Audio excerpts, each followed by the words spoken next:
গাড়ি চলাচল কিছুটা স্বাভাবিক থাকলেও বন্ধ দোকানপাট, সোনামুড়া বন্ধ সফল দাবি সিপিএম সোনামুড়া বিভাগীয় সম্পাদকের।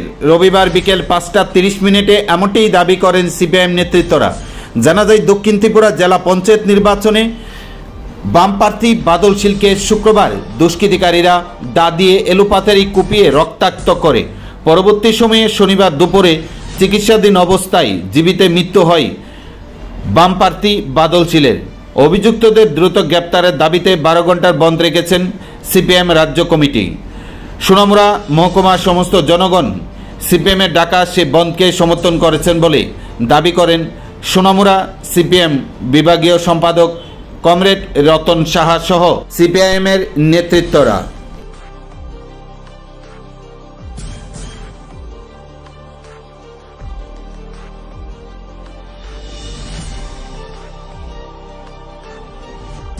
পুরো 12 ঘন্টা সিপিএমের বন্ধ রেখেছে সোনামুড়া, তার কি প্রভাব লক্ষ্য করছেন, কি বলবেন এই বিষয়ে? কমরেড বাদল শীল জেলা পরিষদের প্রার্থী হয়েছিল সিপিআইএমের পক্ষে। এই অপরাধে তাকে নৃশংসভাবে খুন করেছে।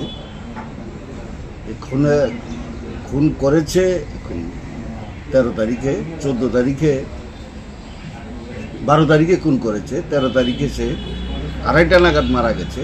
13 তারিখে বামফ্রন্ট সন্ধ্যার সময় বন্ধ ডেকেছে। বন্ধের খবর আমরা সাংবাদিকদের আমরা বলেছি, আমরা বাজারে মিছিল করেছি, সোনামুড়ার বিভিন্ন জায়গাতে মিছিল করে আমরা এটা জানান দিয়েছি।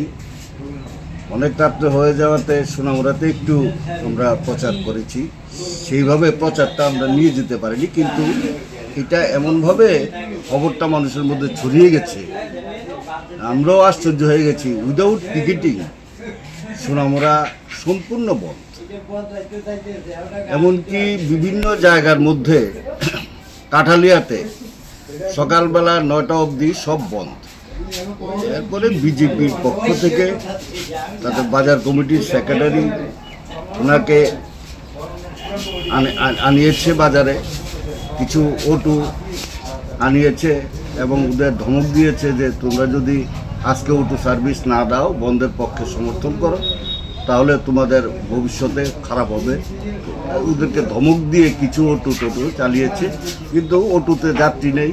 বাসে 1-2টা বাস চালিয়েছে, তাতে কোনো প্যাসেঞ্জার নেই। সার্বিকভাবে মানুষের একটা সমর্থন আমরা লক্ষ্য করছি, এবং এটা শুধু বাদল শীলকে খুন করেছে, গণতন্ত্র হত্যা করেছে এর প্রতিবাদই না, সামগ্রিকভাবে বিজেপির যে শাসন, অপশাসন, এতে মানুষ বিরক্ত। তার ফলেই একবারে প্রচার আমরা করতে পারিনি বলা যায়। তারপরও মানুষের স্বতঃস্ফূর্ত সমর্থন আমরা লক্ষ্য করছি।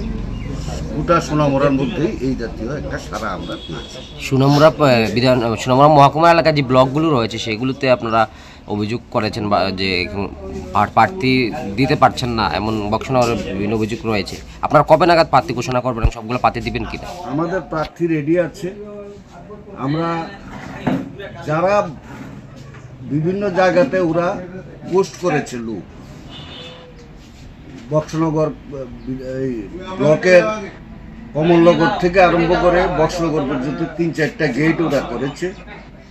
তাতে যে সমস্ত ছেলে পেলে ওরা মোবিলাইজ করেছে আর্মস ইত্যাদি দিয়ে, যাতে যাওয়ার সময় আক্রমণ করা যায়, সেখান থেকে খবর আসছে আমাদের কাছে যে এই প্রিপারেশন আছে। মদ, তারপরে খাওয়া দাওয়া সমস্ত অ্যারেঞ্জ করে গেট করেছে। সমস্ত কিছুকে উপেক্ষা করে আমরা যাওয়ার জন্য প্রস্তুতি নিচ্ছি। আমাদের ক্যান্ডিডেট রেডি। আমরা প্রশাসনকে আমরা জানিয়েছি, ওনারা কিছু করবে এই প্রত্যাশা আমাদের নেই। আমাদের নিজেদের শক্তিতে আমরা এগিয়ে যাওয়ার জন্য প্রস্তুতি নিচ্ছি।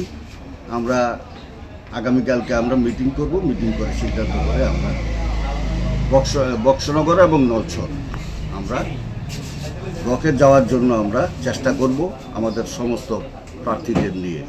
বাধা দিলে পরে যদি নাই যেতে পারি তখন তো মানুষ দেখবে, কিন্তু আমাদের প্রস্তুতি আছে।